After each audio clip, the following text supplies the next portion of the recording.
তারা দেখি, আমরা ভাবি তারা ওখানে আছে, কিন্তু তাদের সাথে যোগাযোগের একমাত্র মাধ্যমই হচ্ছে দোয়া করা, বেশি বেশি করে দোয়া করা। বাহ, আপনি আসলেই খুব সুন্দর সুন্দর কথা বলেন। আমি নেক্সট টাইম এটা ট্রাই করব। আমি তাহলে আসি এখন।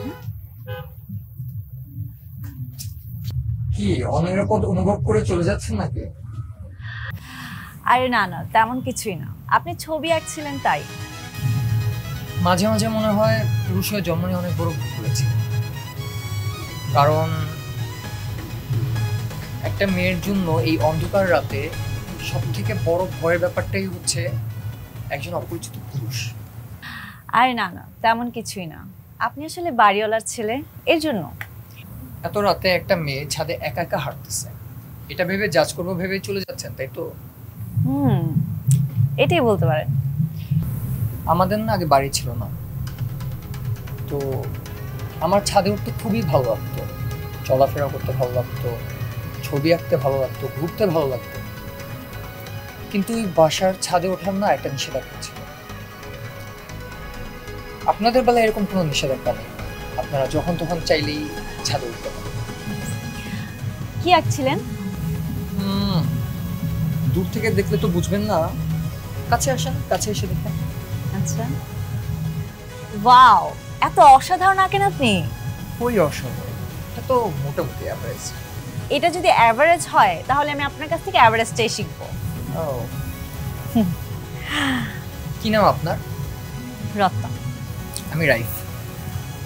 আচ্ছা, আপনাদের এই বাসা থাকতে কোনো সমস্যা হচ্ছে না তো? না, মোটেও না। ইনফ্যাক্ট আপনার এত ভালো, খারাপ থাকার কোনো প্রশ্নই আসে না। তাই নাকি? তাহলে তো বাড়িওয়ালা হিসেবে নিজেকে সার্থক মনে করতে হবে। হ্যাঁ, অবশ্যই আপনারা বাড়িওয়ালা হিসেবে সার্থক। ইনফ্যাক্ট আমরা সবাই বলি আপনারা অনেক ভালো। আসলে আমরা আমাদের মনের মতো, পছন্দ মতো কোনো মানুষকে খুঁজে না পাই, তখনই আমরা কাউকে না কাউকে মিস করি। আপনি খুব ভারী কথা বলেন। আরে না, আমি এত ভারী কথা বলি, লোকের কাছে ভারী লাগে। আসলে হয়েছে কি, নতুন শহরে এসেছি, ফ্যামিলির কাছ থেকে দূরে, ফ্যামিলিকেও মিস করি, আর পড়াশোনার চাপটাও বেশি। ইনফ্যাক্ট ভালো রেজাল্ট করতে পারছি না, এটাও একটা টেনশন। আপনি টেকনিক্যালি ব্যাপারটি এড়িয়ে যাচ্ছেন। যাক, কোনো ব্যাপার না, আমরা তো আর প্রথম দেখাতেই সবাইকে সবকিছু বলে ফেলি। আসলে আমি আমার দাদুকে মিস করছিলাম। জানেন, ছোটবেলায় আমার বাবা মা জব করতো, আমার দাদুই আমাকে বড় করেছে। আজও আমি আমার দাদুকে ভুলতে পারি না। আসলে যারা আমাদের জীবন থেকে হারিয়ে যায়, তাদের সাথে যোগাযোগের একমাত্র মাধ্যম হচ্ছে দোয়া, সকলে বেশি বেশি মনোযোগ করা। কিন্তু আমরা তার উল্টোটা করি, আমরা আকাশের দিক তাকিয়ে থাকি, তারা দেখি, আমরা ভাবি তারা ওখানে আছে, কিন্তু তাদের সাথে যোগাযোগের একমাত্র মাধ্যমই হচ্ছে দোয়া করা, বেশি বেশি করে দোয়া করা। বাহ, আপনি আসলেই খুব সুন্দর সুন্দর কথা বলেন। আমি নেক্সট টাইম এটা ট্রাই করব। আমি তাহলে আসি এখন।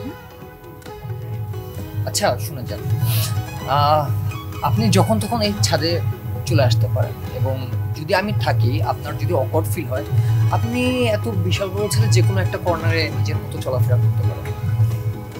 ঠিক আছে, এবার আসি। হ্যাঁ।